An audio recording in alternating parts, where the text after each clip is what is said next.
Hey guys, Raju here for TechPP.com, and this is the video review of Motorola Moto G. Not often that we talk about the price upfront in our reviews, but it's very important to talk about it when it comes to the Moto G.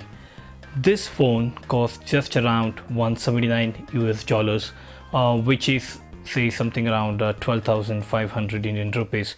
This is for the 8GB model, and the 16GB model costs around 199 US dollars and around 14,500 Indian rupees. So it's a very important thing to talk about to start off, since this is not the typical high-end flagship phones from a top-notch company like Motorola.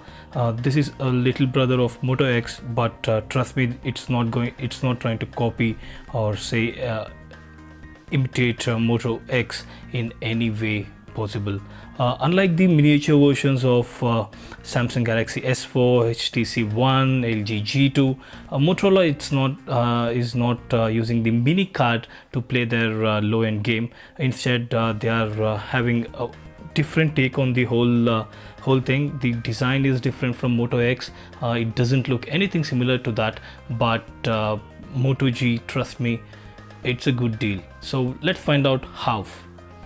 So talking about the design of it, you can see it has premium written all over it. Okay, let's not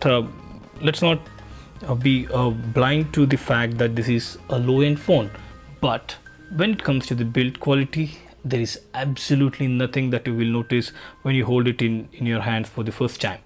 The screen, it's bright. It's a 4.5-inch LCD screen, and the back is a matte finish polycarbonate, which is removable. So what Motorola is doing is, instead of providing the customization options like Moto X, where people could design their own backs, they are providing an option to remove the cover and use any of the different colors. There are around 5 or 6 options available, so that people can snap on a different cover if they choose to. Other than that, there is nothing that you can change in terms of the battery. It's not replaceable. There is no micro SD slot. Obviously Motorola is trying to cut corners with all these things, but with the Indian version, you're getting a dual SIM slot, so you can find a SIM 1 and SIM 2 slot over here. Unfortunately, there is no micro SD, as I mentioned, which is kind of understandable for the price this Moto G is selling right now. So the design, as I mentioned, it's the key factor. It doesn't feel cheap in any way. The best part is the dimple with the Motorola logo over here, which I really love when I hold the phone at the back. That's the best thing I think that comes with Moto G as well as Moto X. So now talking about the hardware, it's a quad-core. Yes, that's something we would welcome. It's a 1.2 GHz Snapdragon 400 processor from Qualcomm and has 1GB of RAM. That might not sound too good, but one has to use this phone for a while to understand why I think that's not a bad deal at all. Now that's something to do with the way it works. I'm right now using a launcher. I can disable it and use the default one, but there is absolutely no lag whatsoever with the general navigation with the phone. This particular model, it just got updated to Android 4.4.2 KitKat, which means that the performance is as good as it can get on Android. So that's the best thing. Again, it shipped with 4.3 Jelly Bean, but Motorola was fast enough to send the update to Moto Gs all over the world, and now it has been updated to the latest version of Android 4.4.2, and we expect whenever the next version comes out, Motorola won't be too slow to get the update out. So as you can see, this is the 8GB version, which is kind of a con, I would say, but that completely depends upon your usage and your way of using the smartphone. 8 GB is not for everyone. People should know that only 5.52 GB out of this 8 GB is available for usage right out of the box. That would not be sufficient for those who use a lot of apps, those who take a lot of photos. So consider that, and there is no micro SD option as well, so you would have to think twice before going for 8 GB version. This is 16 GB version, comes with around 12 GB of usage space out of the box, which is at least, I mean, should be good enough for most people, if not everyone. And talking about the screen, it's a 4.5 inch IPS display. I think it's the LCD display. Absolutely love the viewing angles on this, no complaints whatsoever. The only thing I would say, it's kind of a warmer display compared to say something like a Moto X, but that's okay. I mean, that's considering it's a 720p display, and the color accuracy, it's not too off, so many might not even notice those things when they are using the Moto G for the first time. And also it has around 329 pixel per inch, and so I think that's not bad at all, even for most of the things, like for gaming and for while watching videos. It's absolutely stunning for the phone that is here right now.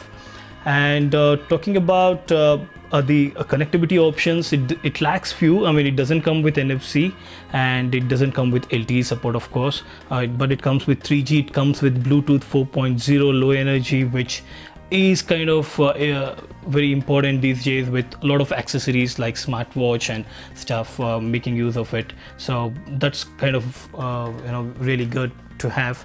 And also regarding the ports, so we have a micro USB charging port at the bottom, along with the primary microphone. On the right, we have the volume rocker and power sleep button over here. On top, we have the 3.5mm audio jack with a noise cancellation mic, and on the left we have no keys whatsoever. And coming to the back, it has a 5 megapixel autofocus camera with flash, speaker which is decent enough, not too loud but not too soft either, but kind of decent quality, I would say. And also the ambient sensor in the front, and a 1.3 megapixel camera as well on the front, with the earpiece next to it. So these touch keys or capacitive touch keys over here. There are no buttons like on the Samsung phones, but it's something not many would complain about at all. So coming to the camera, it's a 5 megapixel autofocus camera, as I mentioned. Takes decent quality pictures and videos, pretty good, I would say, in the daylight, but when it comes to the low light conditions, it's kind of a hit and a miss. But considering the price point at say 12,500 Indian rupees, or say even 14,500 Indian rupees for the 16 GB version, it's pretty good. The competition when you are looking at, I don't think the camera, even though it's just 5 megapixel, don't go by the megapixel count, but the quality, it's pretty decent for the price of this particular smartphone.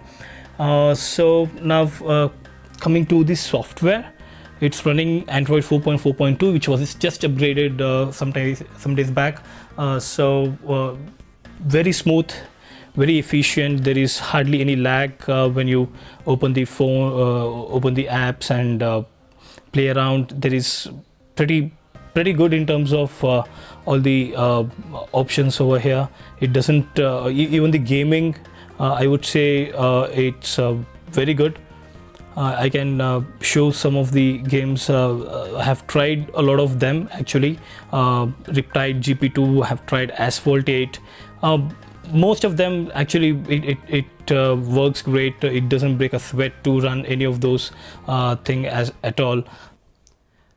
So there you go. We are going to try the Riptide GP2 which we think is one of real good games to try the performance of this particular smartphone. So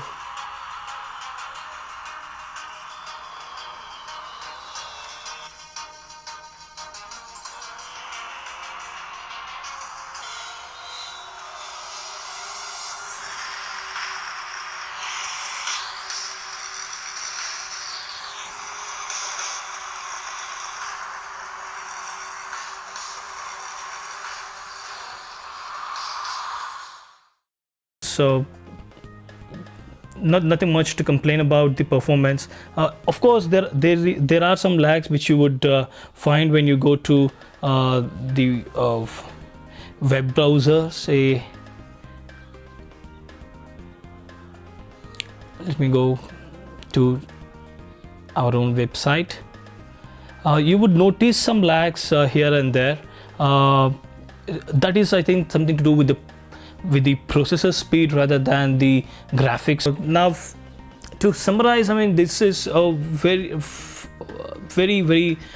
different phone in terms of the UI. Motorola is not meddling too much in terms of the UI, so, and they are also promising very fast updates. So if you're not someone who wants too much of extra features in terms of software, Moto G is for you. It doesn't lag. It uses the Snapdragon 400 processor perfectly for its needs, and works great. And the battery performance is great. Camera, it's good. The build quality, it's great. Feels very premium. Not many would really know that it's using. I mean, it's a $179 phone. So a lot of good things going for it, but yes, it don't expect a performance like the flagship phones like Moto X or even LG G2 or Samsung Galaxy Note 3. I mean, it's not a high-end phone at all. So make a note of it. It's a low-end phone but with very high performance. So the best Android phone you can get for less than $200, I think Moto G it is. I mean, even in terms of Indian pricing, less than 20,000, I would go for this. Even people might be looking at a lot of options from the likes of Samsung and HTC, but I would say Moto G is the best value for money Android device right now. So if you have any questions, do let me know. I think that I have tried to answer a lot of them in my review over here. So if you like the review, please go ahead and click the like button below, and do subscribe for more reviews and unboxing and other videos in coming few days. So till then, ciao. This is Raju signing off.